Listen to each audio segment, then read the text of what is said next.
Comme des foules nombreuses le suivaient, il se tourna et leur dit: Si quelqu'un vient à moi et cependant ne hait pas son père et sa mère et sa femme et ses enfants et ses frères et ses sœurs et même son âme, il ne peut être mon disciple.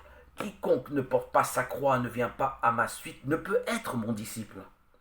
La sagesse du Seigneur étonne, car elle va contre tous nos principes. Pour lui, la souffrance serait donc bonne, la souffrance serait donc grande, puisqu'il est nécessaire de l'accepter si l'on veut être son disciple. Quiconque ne porte pas sa croix, ne vient pas à sa rencontre, ne peut être mon disciple.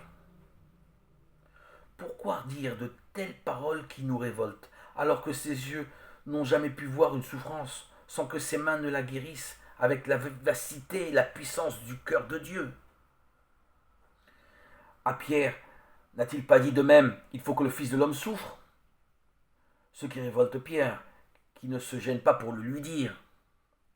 Alors, Jésus nous rappelle tout simplement l'amour réaliste de Dieu.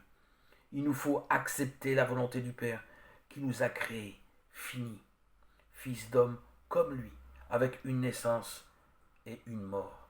L'adoption divine à notre égard ne détruit pas ce que nous sommes, des êtres fragiles et mortels, soumis à la souffrance parce que créés. Jésus nous rappelle le principe de réalité que nous escamotons trop facilement.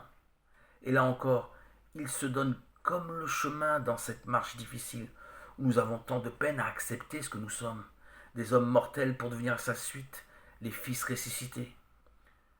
Car son amitié se retrouve là. Il marche devant.